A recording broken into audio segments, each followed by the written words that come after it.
different things happen. So when we were solving these on Friday,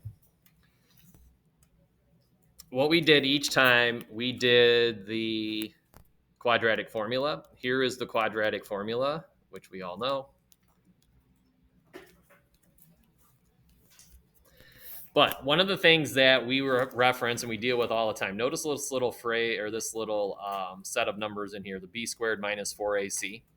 That's given a special little name, and we call that the discriminant. Okay, not a huge part of what we do, not a big deal. But the discriminant is referencing just the number underneath that square root, whatever that simplifies to be. When we did our problems on Friday, we had 4 things happen. All right, the first thing that happens is I can take the square root. So write then a square root underneath outcome number 1 there. And the first thing that can happen is I can take the square root of a perfect square.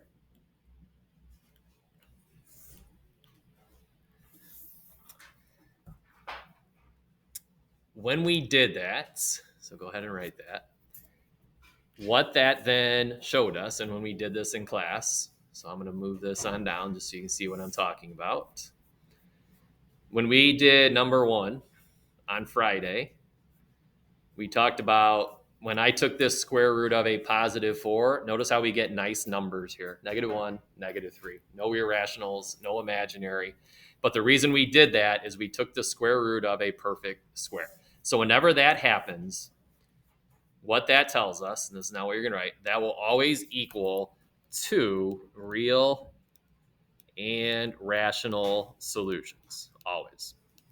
All right. The other thing that could happen is I could take the square root of a non-perfect square.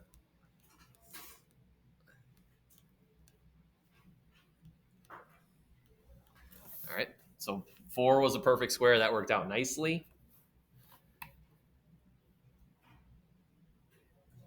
If I go back to the problems that we did, it would be this one right here. This is the square root. 8 is not a perfect square. Notice how we got 2 real solutions still, but these are where we're going to get these irrational answers. So when we get a square root of a non-perfect square, you are going to write that we still get 2 real solutions, but they will be irrational numbers. That's when we kind of get those ugly square roots in our answers. All right. That we've been dealing with over and over and over again. Those are the 2 most common outcomes. The third outcome that we'd had like one time before, and then we saw on Friday, is if I get the square root of 0. If we scroll on back to when we did one of our problems, if we got the square root of 0, where's that guy at? There it is. Notice when we got the square root of 0, that's when we only get one solution. That's when we only cross the x-axis that one time.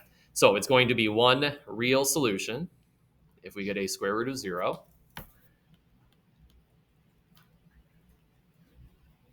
And it would be rational also.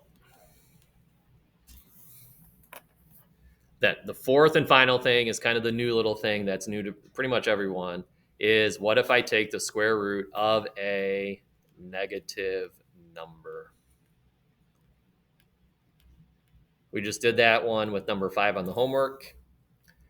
We got those 2 imaginary numbers. So what we write here, that's when we're now going to get, notice these other options, 2 reals, 2 reals, 2 reals. As soon as you get this negative number underneath, we're no longer dealing with that real number system.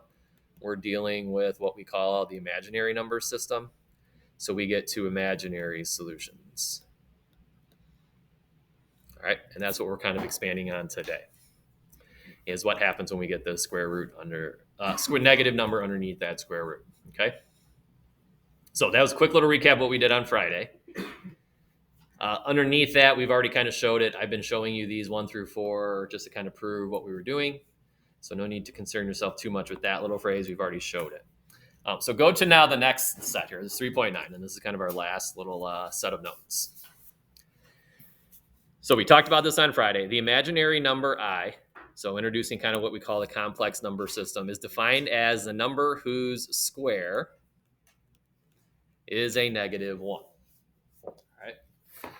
Well, the only number that I could square to get a negative 1 right here, that is a root negative 1, because then the square root cancel, and the only thing we are left with is a negative 1.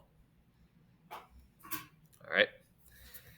Underneath that, real, so write the word real, and imaginary numbers. So when we combine those, we just talked about real solutions. We have now introduced imaginary solutions. When we put those together, that's what makes up what we call a complex number system.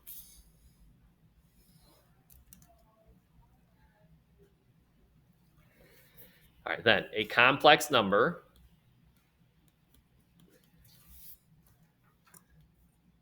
I don't know why this is so blurry today. So a complex number is any number in the form. So here's how all of these are going to look. You're going to put a plus bi, and we'll show what that means here in a second, where that a and b are real numbers. So 10, 12, half, negative 4, numbers that we're used to.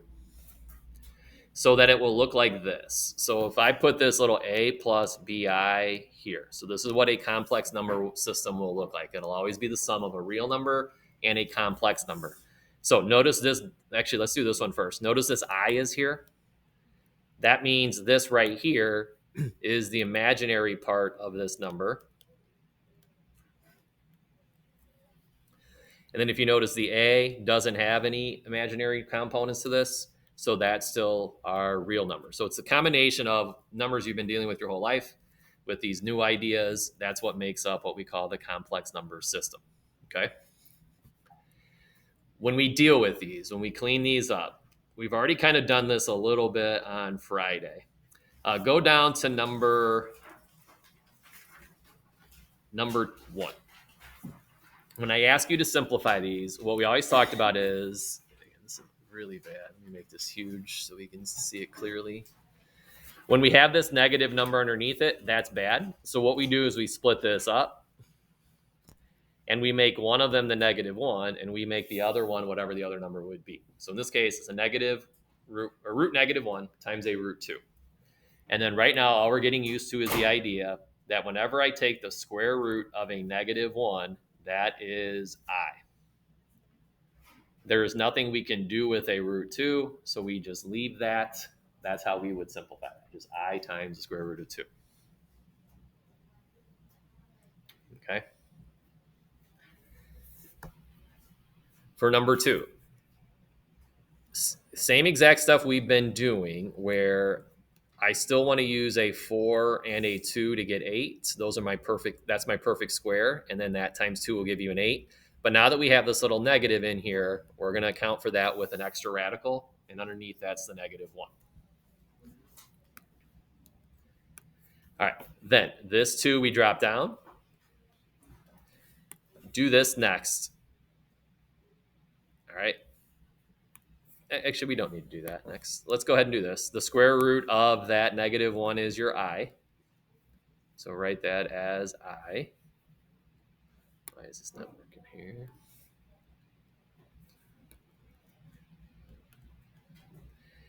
And then the square root of 4 is 2. And then there's nothing we can do with the radical 2. But then now we can write this as 4 times I, and then leave that square root of 2 inside. All right. All right. 3 we can do. Go ahead and do 3. No tricks there. No negatives. This is old. We've been doing this now for a month. All right. Simplifying a radical. So what's our square? Nice, biggest perfect square that goes into 48. We don't have to worry about the little negative 1 square root anymore.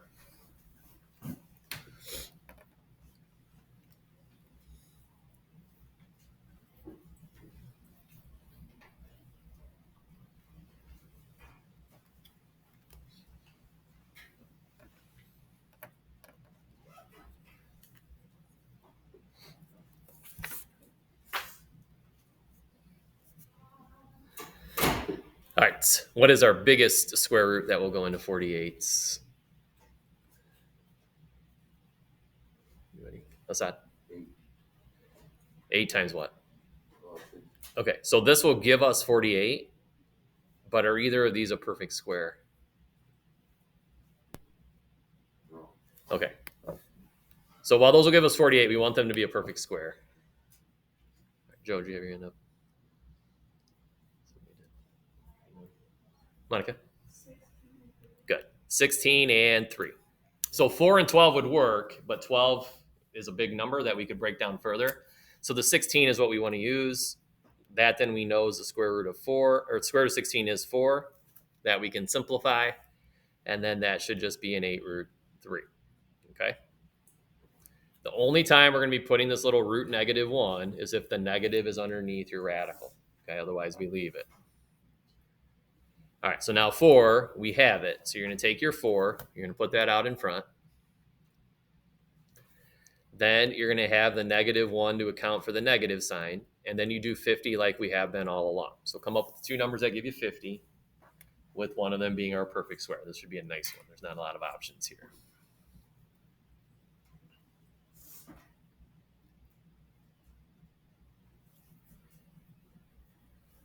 All right, and Julia, what would those be? Good. 25 times 2. All right, will give us the 50. The root -1 accounts for that negative. So you're going to do 4. And then the root -1 here, that becomes our I. That's what I stands for. And then the square root of 25 is a regular old 5. And then the root 2 cannot do anything with. So overall, when we multiply all that together, out in front, we get a 20 times I. And then underneath, we still have the square root of 2. Okay.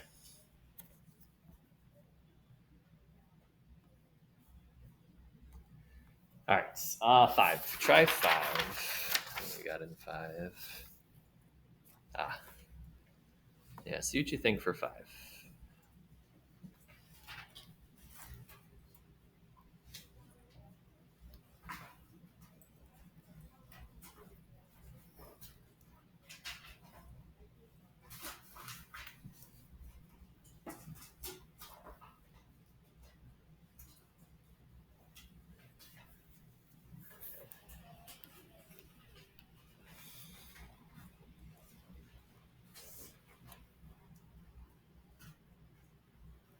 All right. Now, number 5, just be careful. There's a big difference between what is on your paper and this. Okay, so I kind of do this deliberately. This is when we get the I, if the negative number is underneath the radical. All right, is the number underneath this radical a negative number? No, so there's no I in this problem. Okay, there's no need for us to put this. This is just a -1 that we're going to drop down.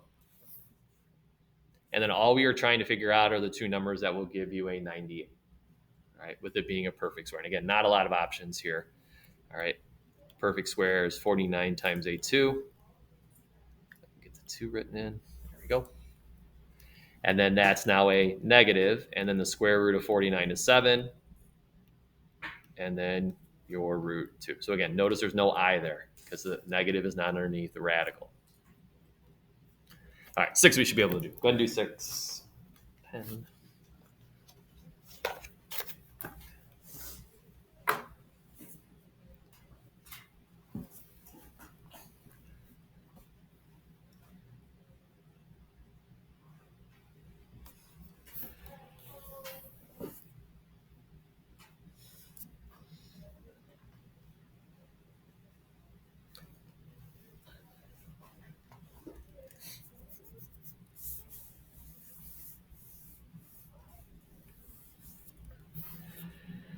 All right. Again, the negative number is there, but it's not underneath your radical. So there should be no I in this answer, right? No need to worry about the I. The -3 we just dropped down. And then our 24, we can get 4 and 6 because the 4 is our perfect square. And then that square root of 4 is your 2. And then all divided by, or multiplied by that root 6. So again, it's okay to get a negative number still. Don't think every negative now is going to be your I. Now, number 7, notice how this negative is underneath your radical. So this is one that we now want to set up this little square root of a -1 because that root was underneath it. And then pretty straightforward. The square root of 9 is still 3. The square root of a -1 is your I, so that answer is just 3i. All right, last one, number 8. Do that. Last one of these anyway.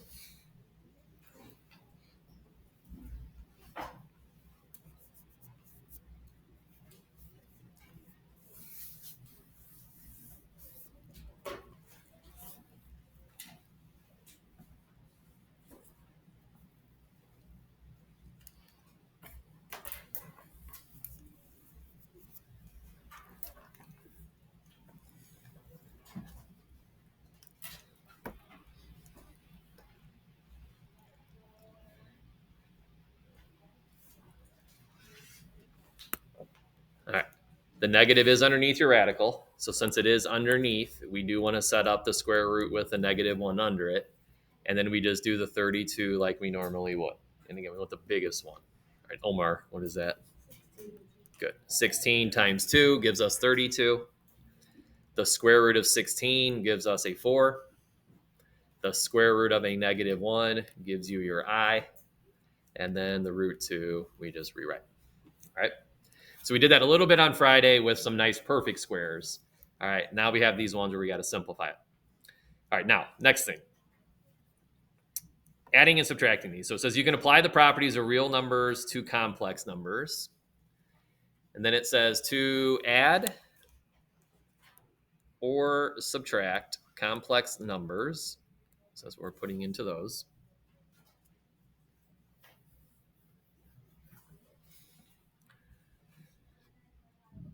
You are going to combine the real parts and the imaginary parts. It's basically like adding like terms that you've done many, many times.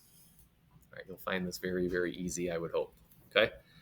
So it's kind of blurry. That's why I blew it up, but that's all of it together. You can add or subtract complex numbers by adding the real parts and the imaginary parts separately. So what that really just means, if you go to number 9, it's really just adding like terms. So if you notice, we're going to be adding these two expressions together. So notice how this is our real part in the first one. This is the real part in the second one. You're just going to add those. So if I do a 5 plus a -2, that's 3. Then you're going to take the imaginary parts. So that's a 7i and the positive 6i. And we want to add those guys together. That gives you a positive 13i. And that's it. It's pretty much like adding like terms you've been doing for a very, very long time. Now, 10, just be careful because people tend to mess this up. Here, I'm going to ask you to distribute this just so we keep this straight. Take this little -1 right here, and let's go ahead and distribute that real quick to keep our signs straight. So you still have that 8 plus 3i. But then the -1 multiplied by 2 is a -2. And then the -1 multiplied by that 4i is a -4i. From there, add up your like terms. All right, so Jada, the 8 and the -2 will give us what? 6. And when we add our i's up, we get how many? Good. So 6 minus a 1i. All right, 11. Same idea. There's this little -1 right here that you're going to want to distribute so we don't mess this up. So the -1 times 3 is a -3. And then that -1 times 2i is a -2i. We only have real parts, so we go ahead and do 7 minus 3 and make that a 4. And then there is no other I to combine with the 2i, so we just write that as -2i. All right.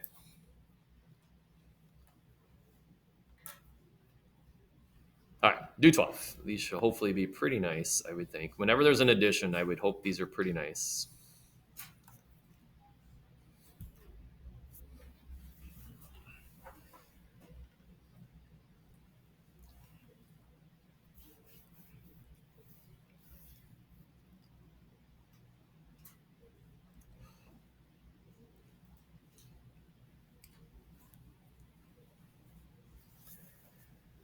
All right.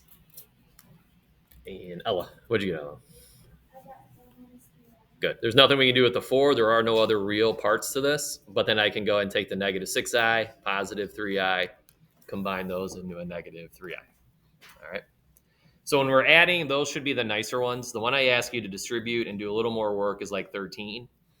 If we're going to be subtracting these just to make sure we don't mess up our signs, I would suggest distributing real quick. So I'm going to rewrite that first one.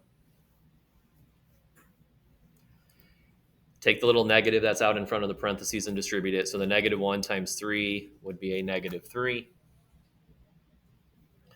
Then take the negative 1, distribute it to the negative 5. So the negative 1, negative 5 make a positive 5i.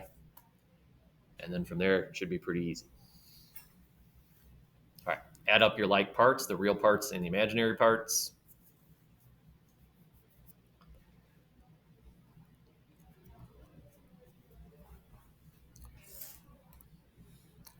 All right, when we do that, we have a positive 2 and a negative 3 as our real parts. So that should give us a negative 1.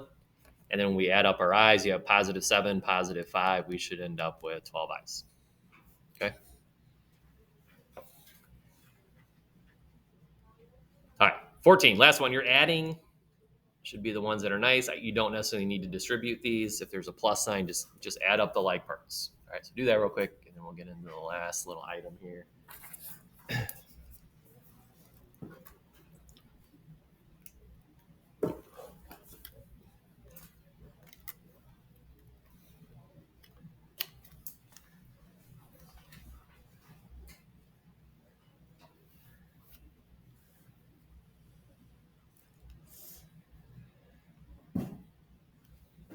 All right, Jake. Oh, yeah, Jake. 2 minus 10i. Good. The 4 and the negative 2 make a 2, and then the negative 3, negative 7 is a negative 10. So then 2 minus a 10i. Just add up your like parts. Okay? Okay, last thing. Little trickier. Not too bad, but definitely a little weird. When we go to the next one, last thing we will do with these.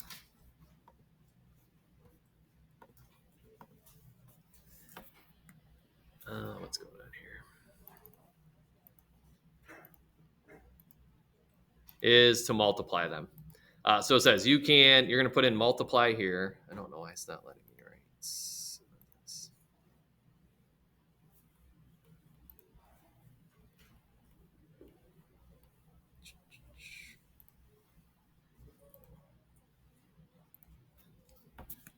I don't know what's going on here, Ms. Kubitz.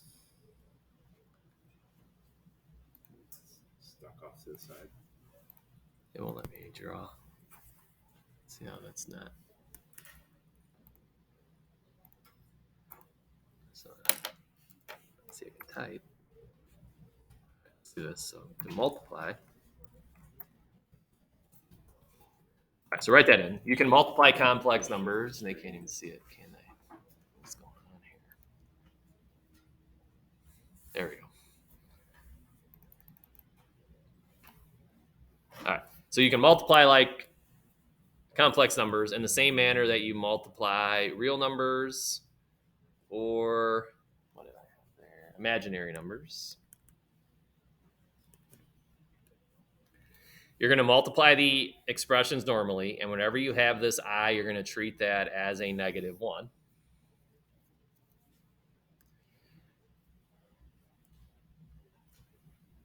All right, and then before we do this, off to the side, answer this for me. Take a root negative 1 and multiply that by a root negative 1 and see what you think that equals.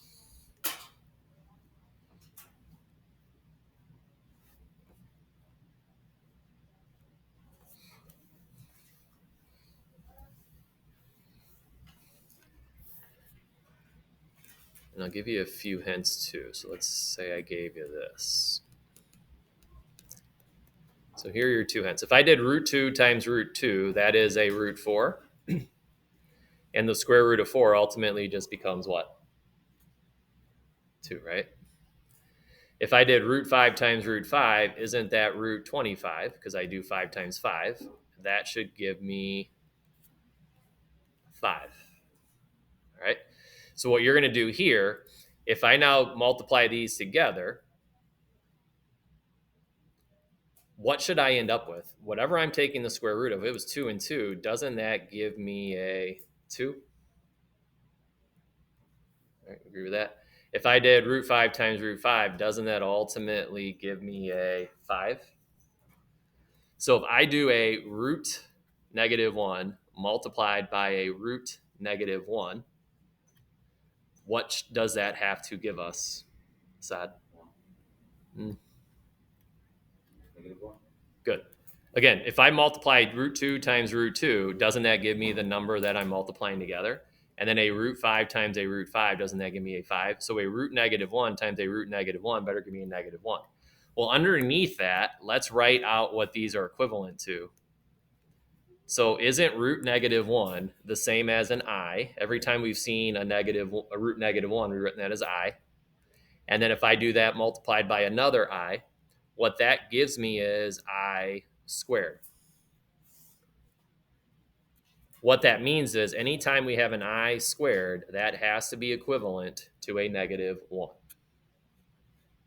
That's the big one. So I squared is defined as a -1.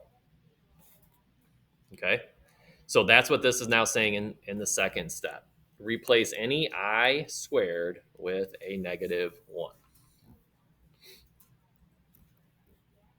Once we've done that, you're going to simplify, and then whatever that results in is going to be our answer. Okay?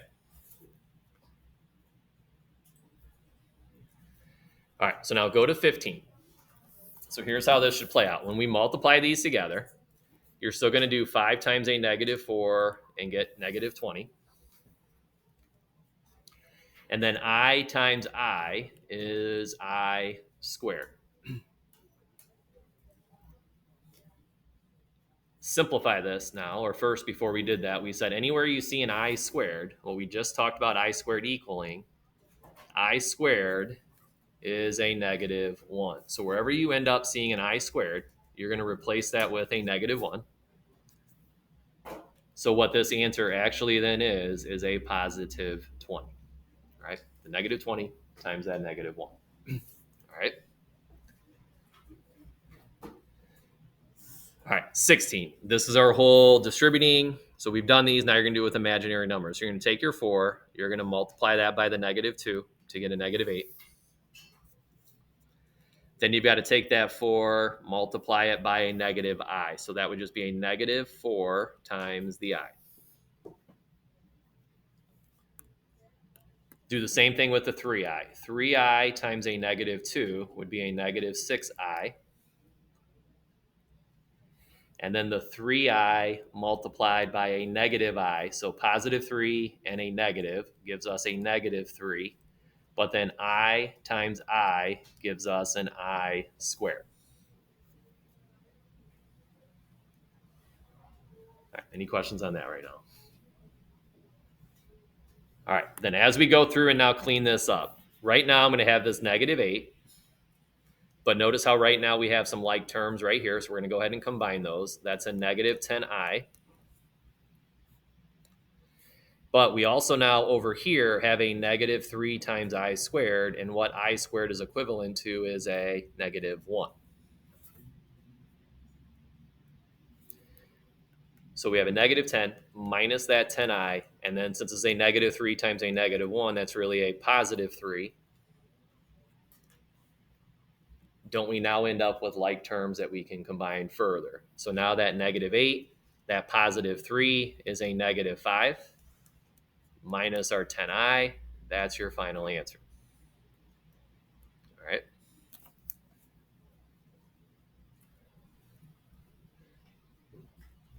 All right, we'll leave that up. Go to 17, get that one started. People are still writing this one. It's initially the same stuff we've done multiple times in the past. You're just going to distribute both numbers to that second quantity.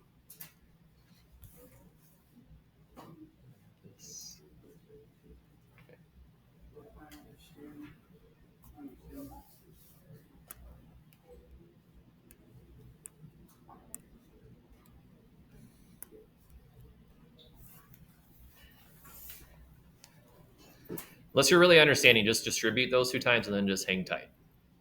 That part we should have down.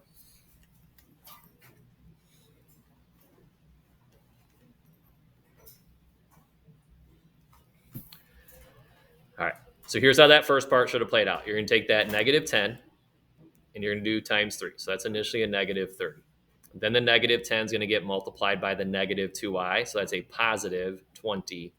All right, that's our first part. Then the 4i is going to get distributed. So 4i times 3 is a 12i. And then the 4i times a -2. 4 times -2 is a -8. And then the i's get multiplied together to give you that I squared. We have some like terms right off the bat. So I'm going to rewrite this -30. We have i's right here that we can add up to get 32 of them. So you have 32 i's. But then we have the weird I squared thing happening right here. And what I squared is equivalent to is a -1. So we're going to substitute that in. All right, so we do -30 plus 32i, but then this ultimately becomes a +8. So if you went all the way through it, finished it, final answer, we can now do -30 plus 8, which is a -22, and then plus the 32i. All right. All right, you got that? Pretty good. All right, so with that, go all the way through 18 now. So we can go all the way through that, simplify it as much as you possibly can. We should end up with a nice complex number down here. We want the real part first. We want the imaginary part second.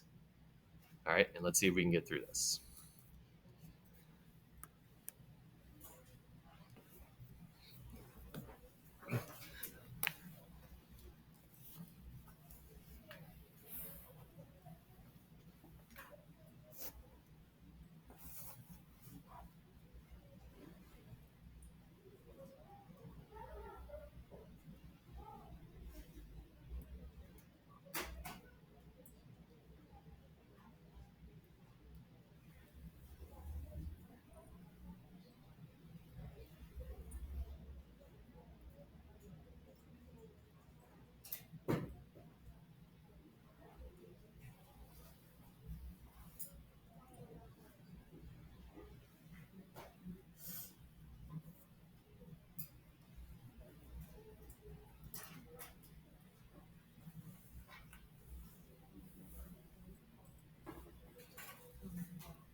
All right, let's see if we're coming up with this. Hopefully you're pretty close.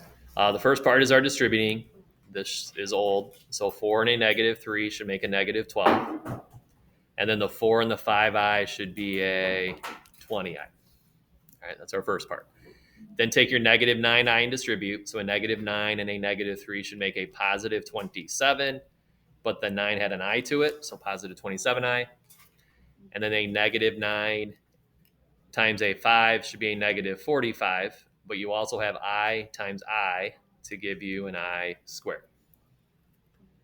All right, let's check that first step. That should be our first line. In the next step, we can go ahead and add up these like terms right here. We have a +47 i's. I saw a number of people that I looked at had that part of it down, so that's good.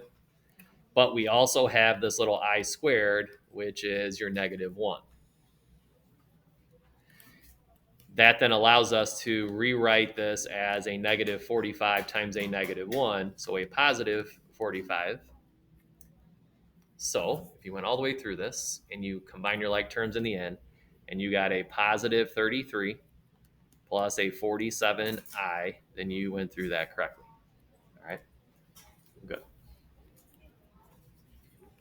right? All right. Last thing real quick. Go to these guys real quick. There's not a lot of work with these.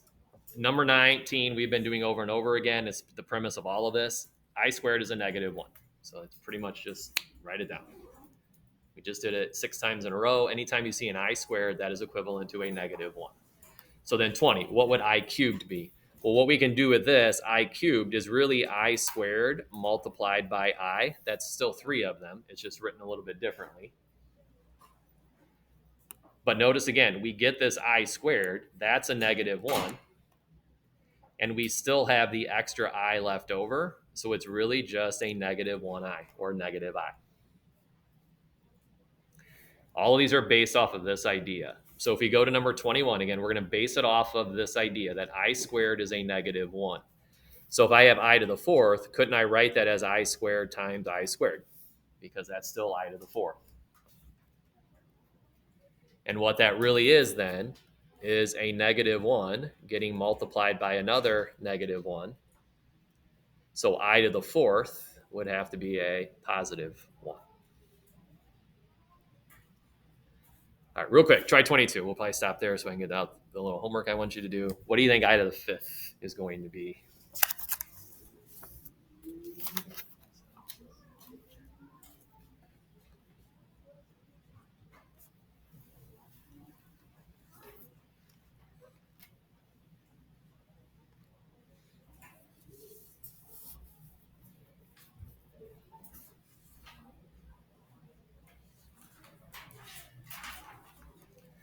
All right, some different routes you can take. I'm going to write it as I to the 4th times I, because that's still 5 of them. Because what did we just say I to the 4th was equal to? Omar, what was it? Yeah, I to the 4th is a 1, so that becomes a 1, and then we still have the extra I left over. So I to the 5th is just 1I or just I. All right. All right, some weird stuff there. We'll see how this goes. There's not a ton of those. Let's see how this goes. It's always interesting, imaginary numbers.